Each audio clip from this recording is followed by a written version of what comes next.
Ryan Garney is the lead singer of the rock and roll band High Desert Queen out of Austin, Texas. Their latest album, Palm Reader, is out now on Magnetic Eye Records, so you guys can go check that out on all streaming services or roll over to Magnetic Eye Records website and buy some vinyl. Ryan is also the founder of Ripple Fest Texas, and he is my guest today on the Sonic Road podcast. So we'll get right into it, but before we do that, follow High Desert Queen on Instagram at High Desert Queen. You can also find Ryan at Gigging with Garney on Instagram. Go support the band, go support Ryan and Ripple Fest Texas, and get your tickets today for that festival, which runs through September 2026. So we'll get right into it. This is my guest today, Ryan Garney from High Desert Queen. Yeah, changing things up a little bit with the podcast, getting rid of all the AI stuff. I branded the podcast pretty well for the first year, but Yeah, I'm going to man. go analog in 2026 a little bit. I'm going to try my best. Yeah, that's cool. All the artists will appreciate that. I know that. Yeah, man, you can do some cool things with AI, but it's just a tool. I'm not Yeah, anti-AI by any stretch. normal. I use it for building questions, like forming plans and different things. I do it all the time. I haven't done it really much on the art aspect, but I do it like, to help plan and organize things or get ideas on business ideas or something. It's amazing I what's think out that's what there. it's really good for. Yeah, agreed. I've used it in my day jobs for like technical stuff, but I always inform it with my own thing. It's always Right. my thoughts. Yeah. I've used it for my band artwork in the past when I was still in bands. I'm in between bands right now, but it took hours and hours. It wasn't just this 5-minute thing. Like I Oh, was I know. really trying to inform it, and I came up with some cool things. But yeah, I think you're right. Like getting back to the analog side of it, at least in this business for me. I don't know what you think about it. I didn't even have these questions written down. We'll just talk because you're not only musician, singer, songwriter, but you're in the business too. And AI is it's been this big topic, big talking point over the last 6 months at least. Yeah, AI has been definitely a topic of discussion, like in the artist world, musician world for sure.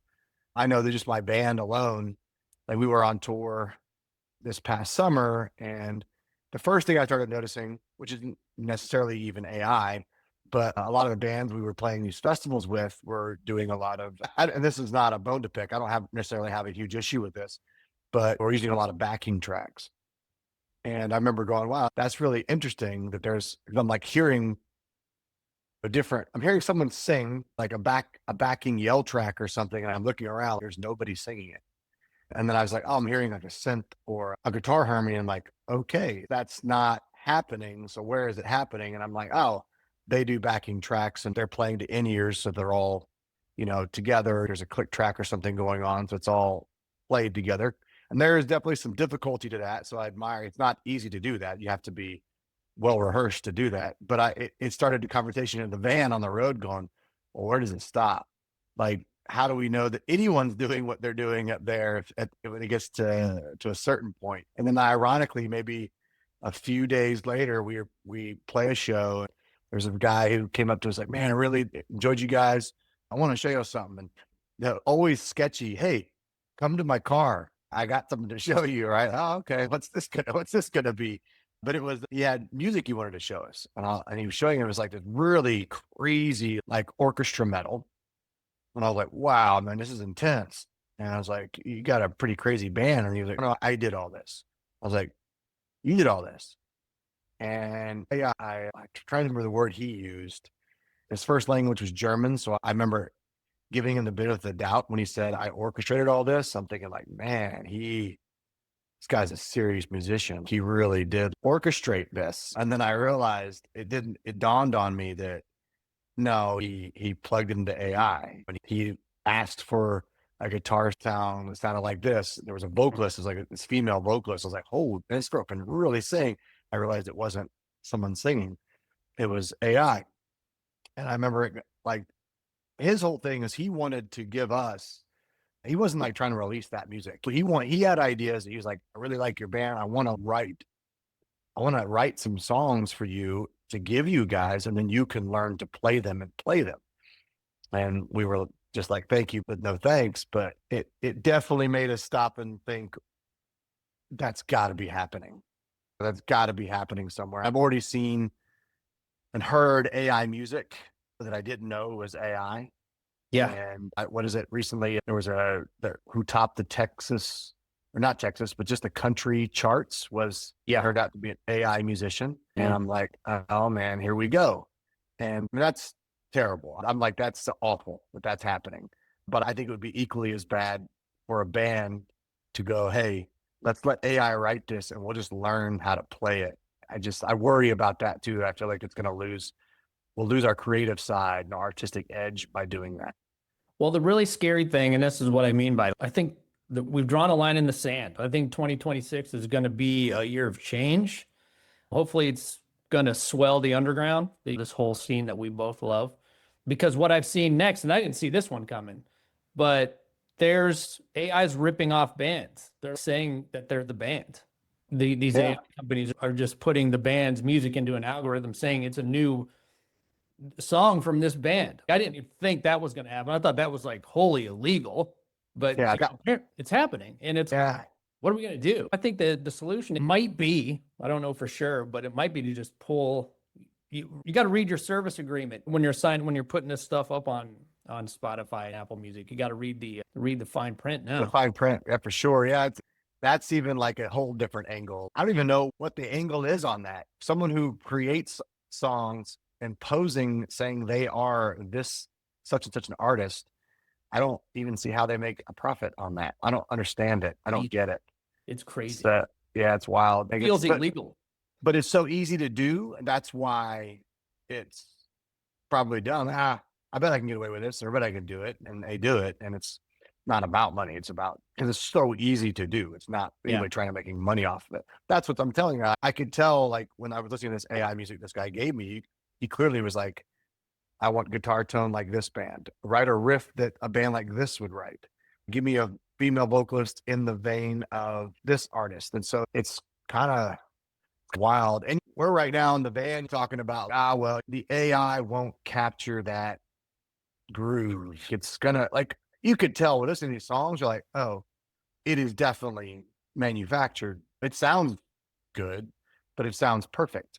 And so it loses what my drummer always calls, it loses the stank. It doesn't have that stank that makes it great. Yeah. But then who's to say that it doesn't learn how to do that? And so that's what's worrisome, is that eventually it's going to be like, write an AI algorithm song that's not perfectly on the grid, a 4x4 grid, that sometimes is a little bit behind the one, and it maybe figure out how to do that, and where the bass is a little bit behind the groove. And I don't know. I don't know where it starts. And it's one of those tricky things. Like, will we start regulating that? Where does the regulation stop? And like we've already made a decision that, like, when we're going into the studio soon, Hyder's Queen is to record a record. We're writing right now, and then we'll go, and we want to make it very clear, like, in our album, is going to say everything has been performed by a human. By humans. There needs to be like a stamp. Written and performed by humans, not just performed, but written and performed by humans. I was going to get into that. Well, we'll see how it goes. Life's an adventure. Keep it human. Keep it imperfect for now. We'll see how it goes. I mean, it's the age-old argument of being on the grid. I'm a drummer, so I've been fighting this fight forever. And I've never played to a grid, man. I never played to a click track. It just didn't feel right. My argument was always, I would rather just do the work and get the good take and do 20 of them and put the time in, or do 5 or whatever it was. And John Bonham wasn't playing to a click.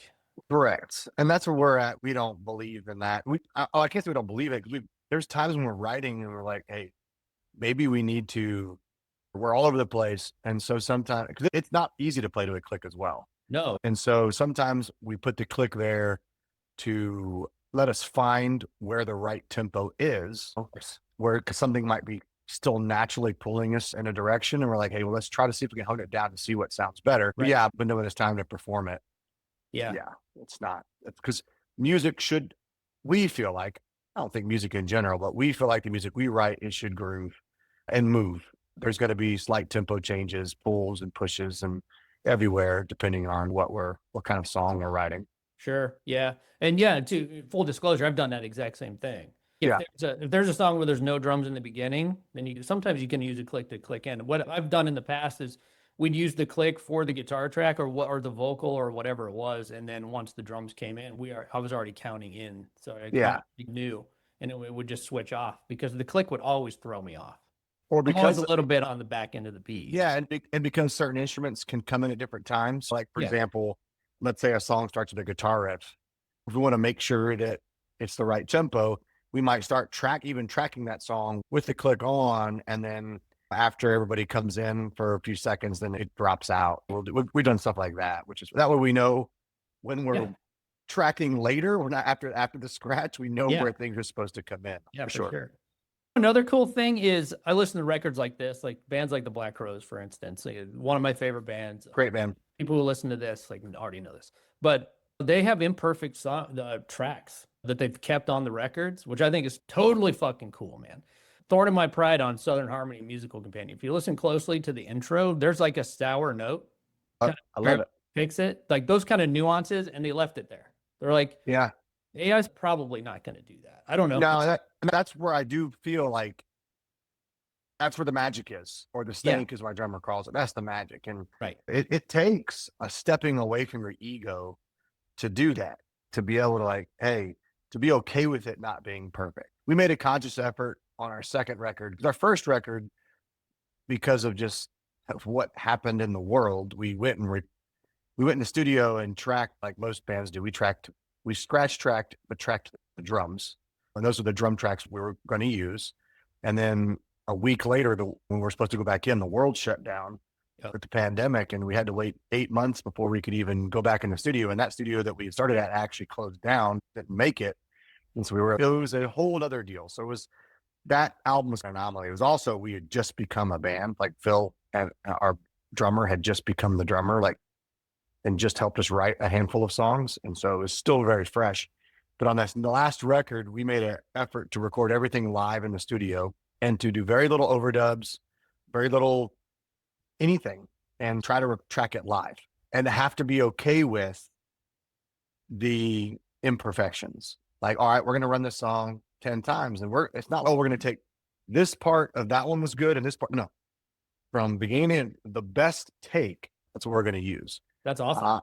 And it was actually a lot of fun that way. And some cool things happened, because then when we do go back to double guitars, say, it's not perfect and it sounded cool, because Rusty's, I don't remember what I played. Like it was a solo on the moment, and it's like, well, fuck it, just go for it. And it was a lot of fun.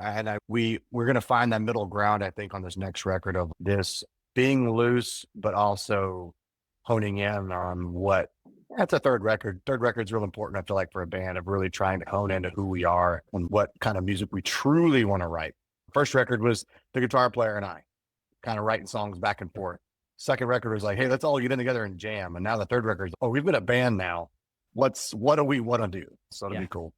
And you're talking about Palm Reader. Did you record Palm Reader on tape, or did you do digital and just do it live? So actually we did to tape. It's cool. The studio we recorded at, Yellow Dog Studios, it's known for, it's made a name for itself. It's got like Grammy award-winning records, but in the country realm and the red dirt country and different things like that. And so it's cool because we went in there to get we wanted big sounds. And a lot of times these country records, that's what they have to go for, with acoustics and things. And we're like, let's make this raw sounding record. And so we did it there, and I'm really glad we did. And yes, we recorded digitally to a point, but it was all run through tape. It's one of the cool things that studio does. So yeah, that's part of the reason why we're like, hey, we're going to take the track that we got. It's not going to be, I'd go back and do vocals on top. Oh, of course. Yeah. And things, but it was because we wrote 3 songs on that record by accident in the studio while we were getting levels. We just got off the road. We just did a 6 weeks run with his band Fatso Jetson, who's so good. And they do so much improv and stuff. Like, it just inadvertently inspired us. We get in the studio, we're just getting levels, and all of a sudden 3 songs come out, which left songs we had taken to the studio, like we left them on the floor. We didn't even get to them, which is a great thing to do. That's awesome. Yeah. Yeah. And it was fun. But so yeah, we recorded live to tape for the most part. Beautiful. That entire record. And we wanted it to sound like we do live. That's why I say this third record, I think we're like, all right, first record sounds like we went to the studio, we had these songs written for a while because we did, and then we had to wait 8 months to go back and track guitar. So it was obviously very well rehearsed, and we had a lot of time to think about it and stuff. And then the second record was written like on the fly Yeah. and very raw, very spontaneous, very high energy, very what this is what we are live kind of band album. And now we're gonna find the happy medium. Yeah. Both records sound really good, but they are different. They're big sounding records. They're both great. I just listened to both of them back to back. I was like, oh yeah, they're stylistically a little bit different. The first one feels a little more stoner rocky. Yeah, it was. Whereas the second, you're really, it seems like you're focused on the hooky chorus. It seems like those songs were intentionally written around a vocal. Is that kind of how it went? For Palm Reader. Yeah, I think that correct. I do think it was that way. Like I said, the first record was this idea of I'd been living in Houston where my guitar player lives, and we had some other people we were jamming with, and I took a job. I live in kind of near Austin, between Austin and San Antonio. So I moved out. I was like, hey man, it's going to be a stretch for us to get together as often, but how about you and I just send riffs back and forth? And that's kind of what we did. And so I think that record was really centered around the riff, which would be a very stoner rock thing to do. I think in hindsight, it was very written around the riff because with the guitar riff, the guitar riff is the hook. This is what we build the entire song around. And then I think because we didn't write in the room together. I think the only songs that we really wrote together, like every song we had a foundation. But then when we had Phil, our drummer, come in, he really helped honed in Mountain versus the Quake and As We Roam, which are probably two of our strongest songs in that record too. That's good. That I think that both of those kind of have a little bit more groove to them. And that's really comes from our drummer. Cause we were talking about the grid, my guitar player and I, we were sending stuff back and forth that was snapped to the grid so that we could cut and paste and loop and see if this goes there. Right. Whereas this next record, it was written as a band in the room together. Nothing was cut and paste and moved around. It was written as a band. And I think we honed into our sound more, which I don't believe is stoner rock or whatever you want to call it. I love the stoner rock world. That's what I listened to 99% of the time in my life. I just think that as we started to develop in the room together, I think our sound of where we come from, Rusty being cut from that like 80s vein of the Van Halen world and allowing him to be that, and our drummer being a groove drummer, me growing up in the 90s world of singing where it was always about the chorus. And I have to give the band a lot more credit because I think they were the ones that were really like, hey, Ryan, let's let you do something here, as opposed to the first record. I think that the music could be written and I'd go back and write what fit, which I think is a normal way of doing things. But I think as we became a band, now we're writing a song going, insert cool part here. Let's leave room for Ryan to do something here. Yeah. And it was fun. It was a lot of pressure, but I relished in that. I was like, okay, so I got to make this song cool. Shit. But it was cool. But then it's not like I went home and then did an idea on my own. It was like, oh, what do you guys think the vocal should be like? It was really cool. It was a open collective. Everyone, I'm going, hey, Rusty, maybe try this on guitar. Oh, Phil, maybe try doubling that beat. Everyone had a voice, and that was the biggest difference of that. And I think what's exciting about this next record we're going to be writing, we just started, is we are all aware of everyone's strengths, and we want to hone into that. So I'm very excited about that. Yeah, this sounds like it's going to be like different. It's going to be the band record. Oh, yeah, it's a pivotal record. We know that, and we feel that. We even like Magnetic Eye, our labels. Yeah, we're really excited about this record. When's it going to come out? And we've had to be like, well, I don't want to put a date on it because that's going to we're going to feel like it's a deadline of pressure. We have an eyeballed the calendar of like circled like that. This would be perfect world scenario. This is a realistic scenario. And this is if we fall behind scenario. So it's really cool, man, because this trajectory for you reminds me, I don't know how old you are, but you're probably close to my age. I'm 48. Yeah, just turned 45. Oh, okay. Yeah. We came from the school, even back in the day when I was in bands when I was a teenager, and record labels were still developing bands. And it seems like High Desert Queen has been on that trajectory. It's like first record, you have your time to do the second record, and then now you're going into your third one, which is probably going to be something even more bombastic and more cohesive, I'm assuming, because We you've hope had so. time to develop. Whereas if you would have had the opportunity to sign to a major label, probably just would have been one and done. If you don't sell whatever it is you got to sell these days, then you're out the door. I think that's another amazing part of this scene, like with Magnetic Eye and Rebel Music and other labels like Stickman. They're just about the artist. And I find that so inspiring. As a guy in Ohio, in Cleveland, Ohio, I'm still trying to, as a musician myself, like I've been in bands my whole life, but I've taken the last 6 months off of doing any kind of music because I just needed the time to like clear my head after 35 Yeah. years of doing this. It's well, now I want to find the folks that are kindred spirits, like all over. It doesn't matter. It doesn't have to be in Ohio. I think that's where rock and roll needs to head. If you want to get out of your hometown, you got to go make friends with people, and it's all over the world. Yeah, so that's just a thing I've noticed about this little scene and how big it's actually growing in Europe too. But Yeah. The community of this scene is amazing. I found that right away when we first saw, to your point is exactly right. Like the trajectory is worked out for us and not by design. We didn't know. Or it used to be back, and we came from the, like you said, we're about the same age, came from the day of you sign a record deal, problems are over, man. Money, not, we're set. Those days are over. And we didn't know what it meant to sign a record label. And when we signed, when we signed to Ripple for our first record, we found out what it meant from a community standpoint. That what an amazing human that Todd is at Ripple. And even I'll never forget the contract we signed. He has at the very end, the very bottom of the last thing before you sign, right? I even took a picture of this other day because I think it's beautiful. It's like the love and affection clause. We signed a Ripple and it's all the love and affection clause about, but not just to each other, but to respecting the scene. And I didn't know what that meant. I was like, that's a beautiful thing.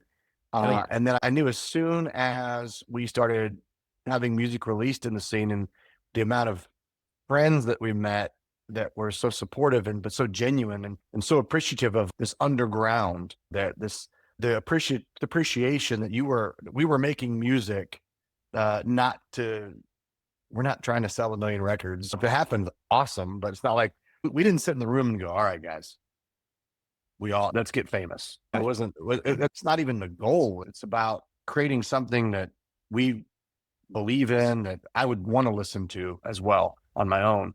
And the family, I keep calling it the family. It's grown more and more. And of course, part of the reason why I wanted to put a music festival together, that's grown more and more. And I even call it the largest family reunion for a reason, because you literally are seeing the family every year at the festival. And I see all the same people out at the shows and the bands. Some of the most amazing friends I have right now are other musicians I've met in the bands we've been able to cross paths with. And it's a beautiful thing, man. I count my blessings every day that I'm even involved in the scene and want to do it as long as I possibly can. I even quit my full-time day job just to find a way to be more involved in the scene as much as possible. I was going to ask about that. You were a teacher before you were a singer, right? 21 years of teaching and education that I love. And there's parts of it I definitely miss, but I'm still navigating my way through what does it look like to work full-time in music. And I've never been scared of a challenge or worried about failing, or because I know I'm going to fail and that's where I'm going to learn how to figure it out. And it's been really cool. I've met a lot of amazing people and I found a few things that I feel like I found a niche in. Like I love promoting bands and bands in the underground. And so I'm booking for some venues in Austin, and I've a couple of friends that have asked me to book them on European tours. I think right now I'm like the only American booking American bands on European tours. It's exciting. Yeah, that's awesome. That's doing that. But a lot of these bands are bands that are super good, but unfortunately have been just like us for whatever reason for a long time, just get told no by the big booking agencies. And I want to help them out. And not just, there's little to no money in that, but I find enjoyment in it. And then the teaching aspect of me that I do miss, I miss education, and that aspect was teaching others, doing some band consultation. And I work with a handful of bands that have reached out to me to ask for help and how to like elevate their band, their product. I love that. It is so much fun getting to talk to people and see light bulbs go off with them and their band, their project, exactly like I did as a teacher. And I don't know every answer, but I love trying to find it as a teacher. I didn't know all the answers, Right. but I loved collaborating, helping and finding a way to get the answer and helping to elevate that band's product, just like I've tried to push Hydrogen Queen. Yeah, I love your series on Instagram, Gigging with Garney. Is that pretty Yeah. new? Yeah, it's very new. I'm just getting it going. Tell everybody what that is because it's pretty cool and it's much needed. I'll say this as an artist too. I'm a drummer and rock and roll and all that.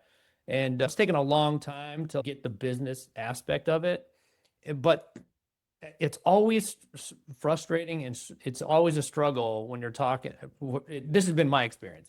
You're talking to other musicians about the business side of things and like what you actually have to do to get to the next level. It's like everybody wants to fill the club, but it just seems like a lot of people don't know how to do the work, or there's just like this right brain kind of block. It seems Right. like, I don't know if you ever go through that, but the gigging with Garney thing should Yeah. not a lot.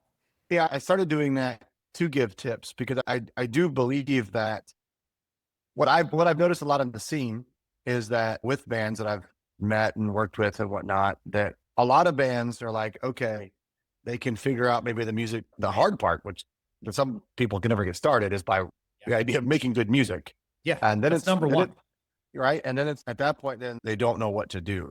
It's almost like a lot of bands, a lot of people expect, okay, we've done this music, so we need to find someone to do it for us. Now we need to find someone to do all these things for us. And there are only a small percentage of bands that have the budget to do that. You know what I mean? There are bands. Yes, there's some mega famous bands that they do nothing but write the music because they have someone who does everything else for them. But most of us, like 99% of us, don't have that luxury. And even for me, I always make it very clear, like when I've consulted bands, I am not going to do this for you, but I am going to teach you how you can be self-sufficient. And then in a way, it's a bad business model for me making money because I'm basically telling you, I want to teach you how to not need me anymore. But so it's not the greatest model, but that's what teaching is. As a teacher, I'm going to get you ready for the real world so that you don't need me anymore or don't need your parents or don't need whatever else. And the gigging with Garney is the me giving tips on Instagram and TikTok or whatnot, of just being like, hey, bands, this is something you should be, if you're not aware of what to do, you should know to do this. And Right. they're little things that help and things I've experienced on the road, whether we've had to learn the hard way too.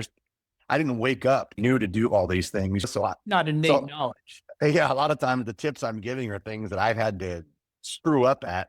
Yeah. And so I'm trying to help the other people not have to make the same mistake that we did. Or sometimes I just see book a festival, I book shows, I interact with a lot of bands and I see some of the mistakes that they are making. And I'm trying to help correct that as much as I can, because whatever we can do to elevate the scene is going to help everybody in the scene. It's not what I've always noticed about the scene here is not a competition of, no, I'm not going to do that for you because then that could tread on my turf or take Right. money away from me. No, it's not about that. It's about helping everybody out and elevating the scene, which will help everyone in it, of course. And there's a lot of people doing that for the scene, which is great. And you mean seeing it being in Austin or just the global scene? I would say it's very global, just the music. And I would call it the underground music scene, maybe this heavy underground as well. Definitely has a thing. People that are making music like Hydrogen Queen and bands like that fit that mold and realm. There's a lot of good music. Oh, yeah. One thing that like all these streaming and the internet and things that have taken away is that it's taken away the massive record contract of when we become a band, you get signed and it's all our problems are over and now we're going to be on the radio and blah, blah, blah. But as a fan, it has, man, the access to good music that we have now Yeah. is literally overwhelming. Yeah. I mean, And there's bands I would have never found. I I've been know, and listening to for 20 years now, like bands like Greenleaf and bands yeah, like that. exactly. I wonder how it's all going to play out. No one knows. Think about, I always find that things are cyclical. They come and they go, and music's different. Well, music's not different in how music is written as far as this type of music was popular in the 70s and now it makes a comeback in the 2000s or whatever. That happens. That is Sure. cyclical for sure. But and we even talked about how like even the way music is being recorded and whatnot, and how people are going back to analog, and there's things that are cyclical. But I think even about how the fan finds out about the music, I think that for too long, we've relied on the radio to tell us what we're supposed to be listening to. I did in the 90s. I grew up and luckily the radio station was playing Soundgarden and playing those bands because I wanted to listen to it. But then I took those bands that I liked, and then I had to go down to the record store and either buy things based on cover because someone in the record store, if you like Soundgarden or you like that band, or when you could actually listen to a song in your headphones in the record store and be like, oh, this is cool, and buy it. That was awesome. And so I wonder how it's going to go because I do think that there's a lot of really cool, like music centered podcasts that are out there that are helping. I've discovered bands that way for sure, because unfortunately for the underground, there's no radio station to just dial into. And so I think it's important that we continue to explore. I think common person doesn't dig deep like us. They're like, what's popular on the radio is what they're going to listen to. And that's why AI music has a chance, because they don't care. They're like, we'll just listen. If it's AI, I don't care. For most people, it's background anyway. But for the people that are like us that sit down and digest a record still, I'm always interested to see where it's going to go. How do we discover new bands? There's so many new ways to do it. So I'm curious of what's going to take over in that realm. I think a lot of people listen to labels. I think we got exposure because, we were signed to Ripple. That gave us credibility. People listen to us. Yeah, that's a big thing. I mean, as a fan too, I scour Magnetic Eye, I scour Stickman, I scour Ripple Music just to find these bands. And you pull 3 or 4 of them out and you're like, oh my God, they're great. But yeah, man, it's always been that way though. Even the older generation, like the boomers or whatever, they were around during like when all the classic rock that we know, Black Sabbath, Led Zeppelin, whatever, the Allman Skinner, all that stuff. They usually almost always just know the hits. Yeah. I tried to have like conversations with older folks about, oh, you saw the Allman Brothers in 1971? Oh my God, Trouble No More, right? And they're like, yeah, I have no idea what you're talking about. So I think it's always been that way. There's been like 20% of the population that really digs in, listens to the records, listens to every song, and then there's 80% that just listen to the hits and stuff. So I think probably focusing to stay in the lane of the 20 and maybe swell it to 30 or 40%. Just keep it cheap and in the underground. I agree. To me, there's definitely an allure about being in the underground for sure. There's always there's some bands that have gone from the underground that obviously crossed over to the mainstream that have still kept that credibility of being underground, like the Queens of the Stone Ages and bands like that that can still play what I call the mega fests, these massive festivals and whatnot. So it's possible, although I always have they're one of my favorite bands, and yet I still have some bone to pick with those guys too, because I was listening to a podcast with Josh Homme actually about how, because right now the music scene is alive and well, but it's not without its problems. It's hurting. Like the venues are struggling a little bit more because the post-COVID world days of the bands that had to like not do anything for years and had to realize, that if I have to make money because I can't play live, they found jobs and things, and all of a sudden some of the music struggled, right? Or there's a lot of changing going on at the post-COVID world of music, and the venues are struggling a lot. And the big bands who were playing the arenas are now playing like the large rooms, and the large room bands are playing the smaller rooms. And now the bands that play the small rooms have nowhere to play, and it's tough, right? Yeah. But I was listening to a podcast with Josh Homme talking about this, and he was saying that Queens of the Stone Age was like one of the last bands really that was like right on the cusp of, we signed a record deal like just in time, and how it's changed. And he's like, and a lot of these smaller festivals are going away and these smaller venues going away. And he's like, I was laughing. I got mad actually, because he was like, and I just don't know, what the answer is. Seems we've got to do something for these smaller venues. And I'm like, yeah, the something is bands like you playing the smaller venues and being okay with that. And maybe not making, I know, the same amount of money you can in the arena, but right, the way to help these venues is for those bands to go and still play 2-3 nights in a row. And it's a small venue, you still make your money. So I just feel like I say the same thing, man. Some of these bands that are getting on their high horse, who have mailbox money, they sold millions, they were in that era, they don't have to leave their house. I know. And they're squawking about this shit. And it's okay. how about instead you play the Allstate Arena for $500 a ticket? Why don't you go do 5 nights at the local theater and charge $50 a ticket across the board, general admission, every Yeah. ticket's $50. Yeah. And And, do and something create the like most, that. and create the most memorable experience that you possibly can for everybody that was there. You know Just what I mean? epic rock and Yeah, roll, dude. exactly. It isn't in these big arenas anymore. Just Nah, to I me, don't even that's, go to that's, these shows anymore, man. no, I've skipped some of their most recent tours because of the size of the venues that they're playing. It's just, that's not what yeah, right. It's not what I feel like I want to go to, not for me. And Right. so I think there's a disconnect there because as someone who books a festival, when I'm booking Ripple Fest Texas, I talk to some of these large bands and the numbers. They're like, yeah, we want to play these cool things and not these Live Nation commercial mega fests. I'm like, cool. Like, do Well, you? then come play my fest. They're like, okay, we'll do it for this much. I'm like, in no way am Yeah. I going to be able to afford that. You Seen know, some of these guarantees and it's insane. Like yes. I know it costs money to do these productions, even a stripped down production, but it's Yeah. And I sometimes I marvel at the mega fests, these huge festivals that are doing like 1 days with 1 day fest, 80 bands. And I wouldn't be able to afford the bands on the small print. They're the small print bands are still commanding a lot of money. And I know that a lot of it, they just have Live Nation and those companies have so much money that doesn't matter. They can take a hit and be fine.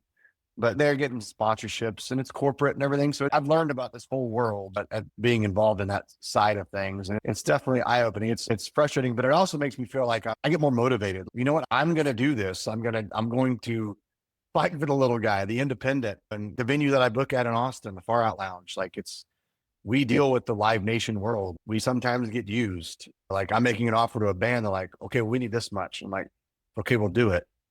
And all right, we'll be right back to you. And they come back and, well, now we need this much. I'm like, because I know what you did. You just went and took it to the big boys and said, well, we're getting this much from over there. And then so they give them more and they're just trying to use as a bargaining chip. I know how the game works and I can't fault the agent's doing his job. He's making the money for the band. I'm not going to fault it, but there's a breaking point. It's going to come to a head. Yeah. We're definitely hitting it right now for sure.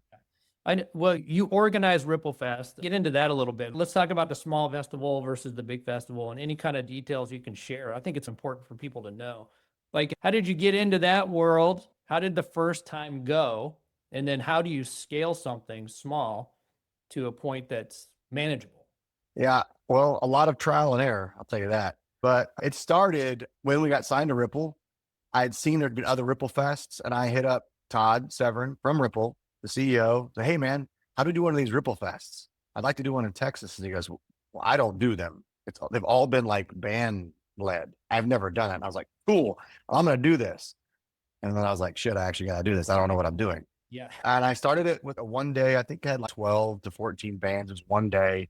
I just remember I've always been a big festival goer and I'd always made like mental notes, not knowing I'd ever throw one, but like when I'm at a festival, I'm like, I like this festival because they do this and this.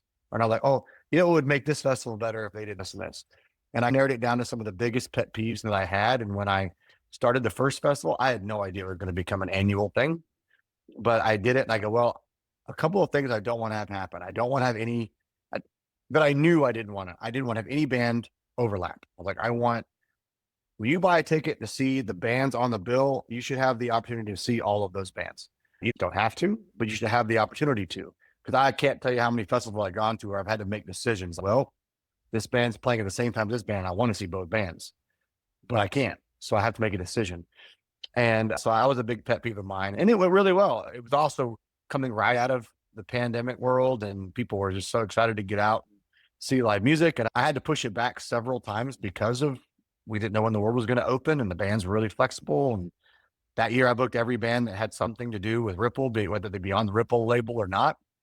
When I did it, it was great. And I was like, you know what? That was fun. I'm going to do it again.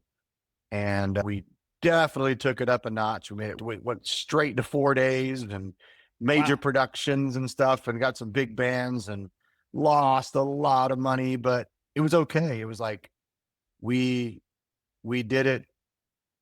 My brother and I joked that because my brother and I were the ones that basically threw this festival and we're like, hey, we just threw a party for the daughters. We had a wedding for the daughters we don't have. So we threw a Yeah, great, right. Yeah, we that's awesome. threw a great party, but I remember we were like, what kept us like, we should do this again was all the amount of people that kept telling us like, thank you. Oh man, this weekend was magical for us, or this, man, I've had a rough year and it's been a rough go. And this was amazing for us. And 'cause I also make it a point to go talk to everybody. I try at the festival that I can. And 'cause I'm thankful for every person that walks in the door. And I just felt that connection. There was something about it. I was like, I know we're doing a lot of things wrong. So we're losing money, but I think we can figure this out. And so we tried it again, and we're getting closer, closer. Now the business model's never been to make money, but and it's still not. The business model is to allow it to continue. Like we need to be in the green, and so that I can turn it into a cooler experience every year. And I think the last 2 years have been the first years where they were the first years we didn't lose money. There was nothing made 2 years ago, and now didn't make really anything this last year. But the model is there. Oh, Yeah. I upped my budget, and I didn't have to explain to my wife how I don't have any money this year. Like, we've got something, we're onto something, ironing some things out. And to me, it's just all about creating a really amazing festival experience, like the festival that I went to as a kid that made me want to get involved in music, and a small scale to feel like it is intimate, like we talked about earlier, a small, cool, intimate venue like the Far Out Lounge, but also is big enough to spread out and have great vibes and able to have the band that pulls potentially 1,000 people or so. And I'm all big about the light show and the production value and all the things that go into making a concert experience memorable. Also, a big thing is I remember going to festivals, discovering bands that I've never heard of, which I know is harder now because you can literally just look up on Spotify and check the band out. But still, I have a huge portion of my festival now is I promise you I'm going to book a band you've never heard of, and that you're going to be wowed by them. And that's like it's like my favorite thing to do. And I've been fortunate enough to be on the road with my band and discovered bands that I've been able to bring to the festival. And it really is. I see that like I said, I see the family every year. And ironically, we're booking this podcast or recording this podcast right now. And it's awesome. I keep getting email notifications because tickets went on sale today for the festival. I always do like a pre-sale tickets of 4-day passes, and those were gone. I always sell those at the festival themselves, but I keep getting email notifications that tickets are selling, and that's always a good feeling.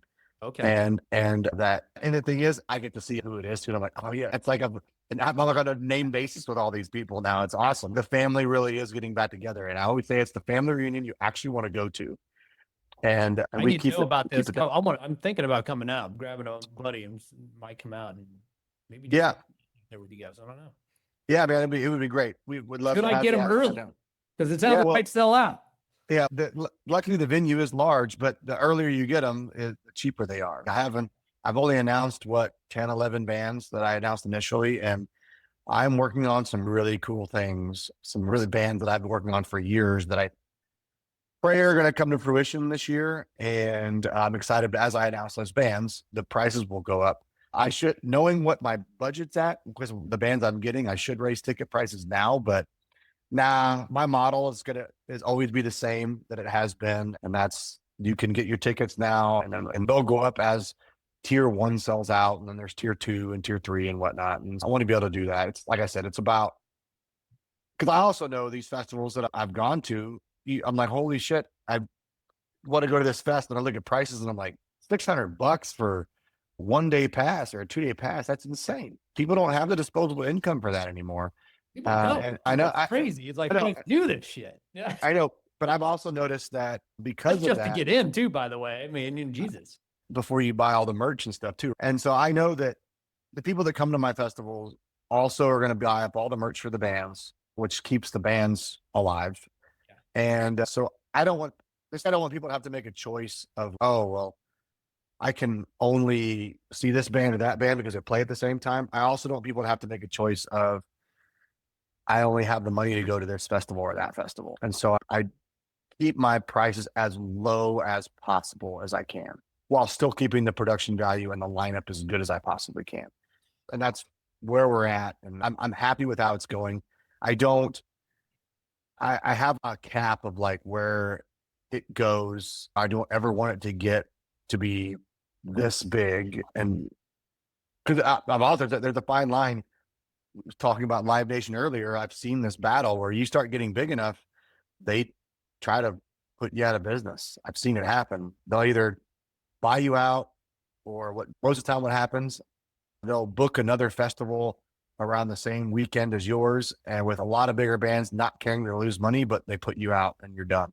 And Right. they, yeah, but that's the corporate world. The corporate world does that. It's the Walmart model. It's everything else. It's So a tale as old as time, man. I'm from I know. Cleveland. JD Rockefeller used to do that shit to all the small businessmen around here. That's why he Yeah. became a philanthropist, just to Yeah. So upgrade we're his image. trying. Yeah, exactly. We're just trying to keep that out of music, keep the corporate world out of music. And I know it's hard to do because anyone smells that they can make $1 in it, they're gonna find a way to manipulate it. So Ripple Fest 2026, multi-day, is a multi-venue festival. It is also things I learned by trial and error. It's pretty hot in Texas. And when I did a 4-day festival outside in the middle of Texas, there's a lot of people. I had no problem with it because I'm from here, but a lot of people were coming from out of town, and I was seeing people melt. And so I did move it back to the fall, a little bit cooler weather. And I moved 2 of the days inside at the Sagebrush air conditioned venue, really cool venue right down the road from the Far Out Lounge. It's actually like a country dance hall venue.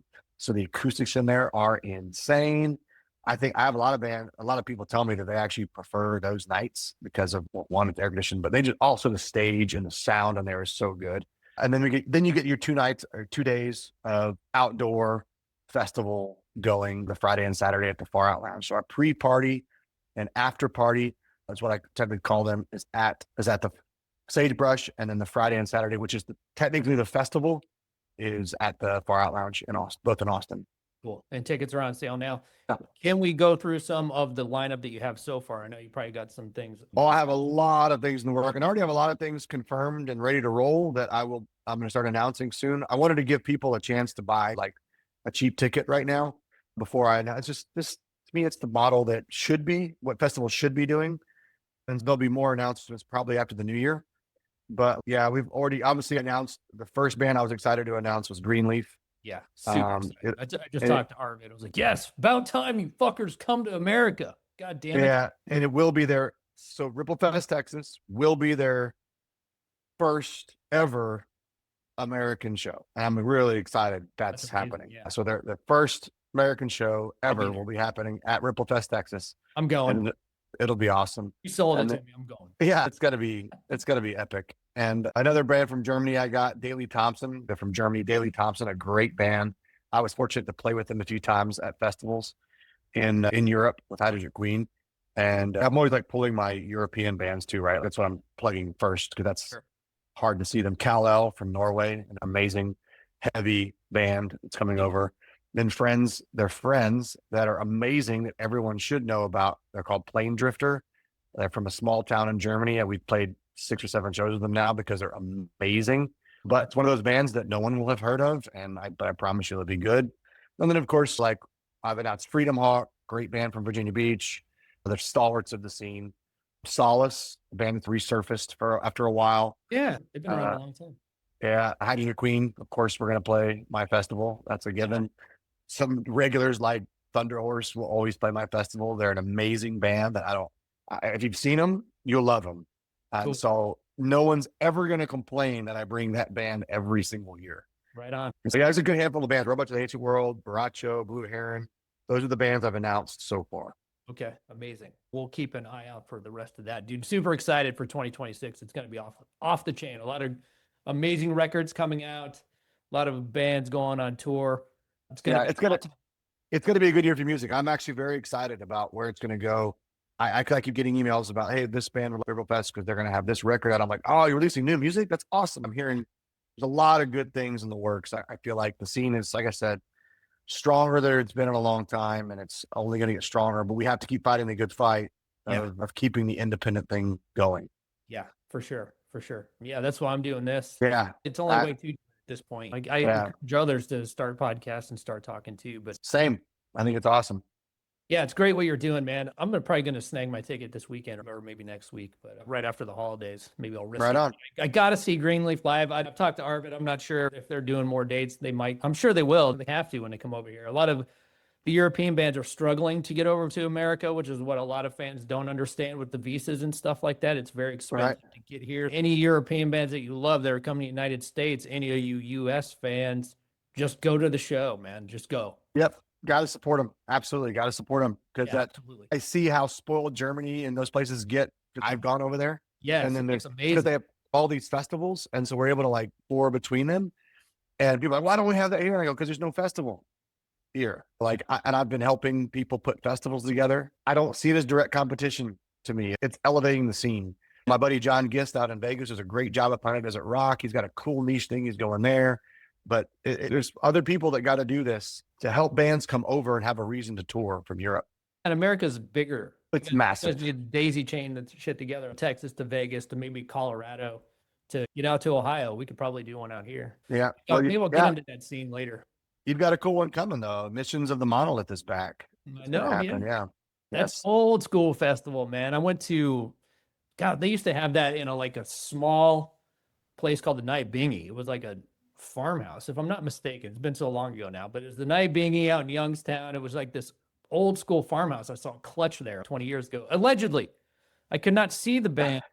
I could hear them because it was so small. It was like 300 people, man. It was, it was right before their big come up. And I've seen it a million times, but they were doing their own festival. They need to get back into that too. Agreed. I know that there's probably not a lot of money in it, which is why they stopped doing it. Yeah. And I can tell you that firsthand, there's not. But no, yeah, they're going to have the Monolith, Mission of the Monolith at Youngstown at Westside Bowl. It's going to be great. Yeah. Yeah. You should come out and play it. Does High Desert Queen tour America a lot? Yeah, there's a lot. We have a lot of U.S. plans in 26. We have neglected the U.S. not intentionally. We just keep getting asked to do very cool things in Europe, and so we keep going to do that. But now we are getting asked to do some very cool things here because I think, like I said, cooler things are starting to happen. There are people starting to pull some festivals together. Like we know we're playing a festival in Kansas or in Lawrence, Kansas in April, and so we're gonna be announcing a tour around that. We'll be touring more in the summer and the fall, all in the U.S. We're excited about that. We've had a lot of people like, why don't you ever tour here? We will. I promise you, we will. A little tougher, I think. It is tougher. Like we can tour Germany and play 20 shows in Germany, and it's the size of Texas. So we start looking at logistics, you see why. Well, come to Ohio, please do. Cleveland's a rock Absolutely. town. Columbus is too. Just let me know, and I'll help where I can to promote all this stuff. Absolutely, man. I appreciate you. Would love to. All right, High Desert Queen touring a lot in 2026. New record coming out later. We have Ripple Fest in September 2026. Is there anything else we want to cover for now? We can always jump back on whenever you want and talk more. Man. I'm happy to come back on. I love what you're doing. And only other thing that I would plug is that if you are an artist or a band out there, like I do want to help as much as I can. So reach out to me, and you can find me in all the socials. My Gigging with Garney, for example, is a good way to reach out to me.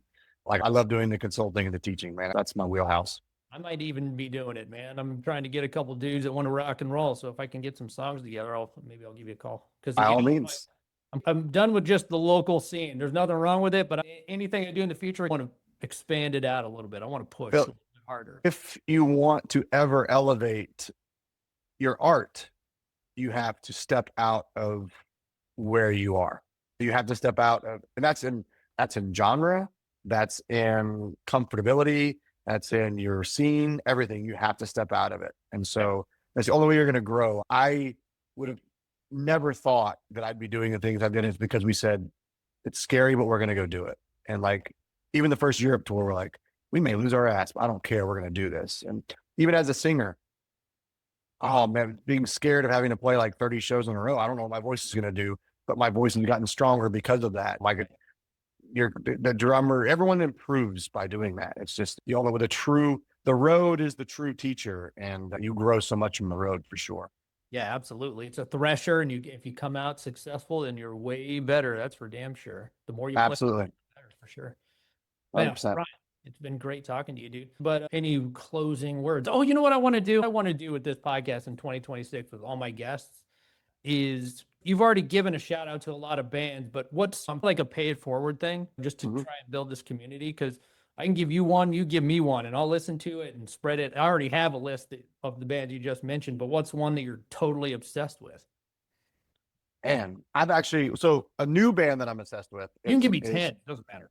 Well, a new band I'm obsessed with, should appreciate because they're from Youngstown, Ohio. And that's like, if you haven't checked them out, check them out. I had them at Ripple Fest last year. We played with them. Amazing band. Amazing, just super cool band. I listened to that record, or 2 records nonstop, and they're writing new music, which I'm excited about.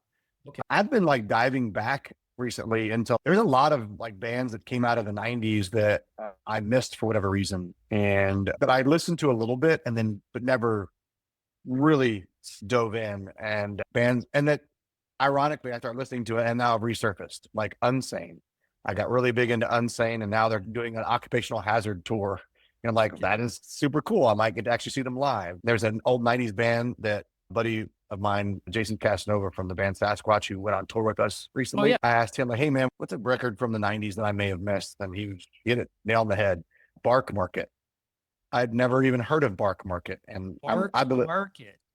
one word, Bark Market. And the album, like the last one I'm listening to, came out in 96. And had I listened to that in 96, it would have probably changed my world then, but I just didn't hear it. I'm listening to that definitely a lot lately. And all 3 of those bands are in the same vein. Rebreather as well, another band from Youngstown, Ohio. Yeah, definitely know those guys. I played with them a couple times back. And so Lake, Rebreather, same drummer. So that's kind of how I stumbled across Rebreather. Lake, is that 2 words? Yeah, Lake. Yeah, 2 words. I remember, okay, small quick story about them. I flew to Columbus, Ohio with my wife. We had these buddy passes with Southwest at the time. We flew to Columbus, Ohio because we'd never been, wanted to go. And because our buddy Sasquatch and Hippie Death Cult were playing a show there, and we wanted to surprise them. Yeah, so we rocks. I love that. Oh, amazing. So we surprised them, popped in. Hey, what's up? Hanging out, surprised them. What are you guys doing all over from Texas? Blah, blah, blah. It was fun. Like was the first band. And we were catching up. I was like, so good to see you guys. And they were playing. I kept going like, what is happening? These guys are awesome.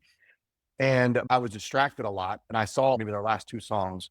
And then we left. And I remember going, man, that band was awesome. And then my band, Hydrogen Queen, played at Youngstown, played at West Side Bowl. And I was telling I don't know if Nate, who runs the place, I was like, Nate, there was a band I saw here with Sasquatch. I can't remember what they're called.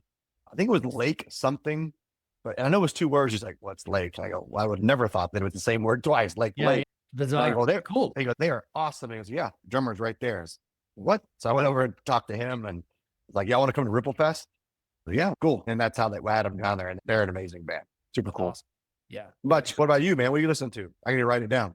Oh, okay. Lake. Oh, okay. So we're talking about 90s bands. You might be hip to them, maybe not. Band called Handsome. Nope. One word. Members of the Cro-Mags. They did 1 album. It was on Epic Records, produced by Terry Date, and then they just disappeared. I saw them open up. Okay. Corrosion of Conformity once. You want to hear something funny? Today, I got on Spotify and I put in, what radio station did I type in? I typed in something radio. I don't know if you can see it on here, but because my phone will probably block it. It's all blurry. But that's their album cover. That's the song that it played 13 seconds and then I paused it because I got out of my car. So the next song when I open my car is Needles by Handsome. Dude. It's ironic that you mention it. That's fucking weird. Yeah. Amazing record. That whole album is awesome. It sounds great. The drums are fucking killer. But the band I was going to tell you about, if you're not hip to them, they're not stoner rock. They're like bluesy soul, old school rock and roll. They have that retro sound, but they have songs for days. It's a band called Handsome Jack. Oh, I know. No, I know Handsome Jack. They're rad. Okay. They're rad. Okay. I love that. Great. I love that blues sound. I'm a big fan of them. The reason why I'm going to tell several different podcast guests about this band, because they have all their albums are amazing, dude. Like all their songs are good. I'm becoming actually pretty good friends with them now. I played with them back in June in my last project, and every time they come to town, I go now because I've been a fan of theirs for 10 years. I saw them open up for All Them Witches, the Grog Shop, like 10 years. Wow. Been a fan ever since. And the thing, I think they're struggling in America, it seems like right now. And we need to get people out to these shows. They're fucking amazing. Everybody needs to go check them out and listen to them. Yeah, I'm definitely a fan of those guys. I haven't seen them live though. I'd love to. They're killer. They're doing awesome in Europe. I just told Jameson the other day, I was like, they just came to the Grog Shop, and I was like, just move to Europe, dude. You guys will explode over there.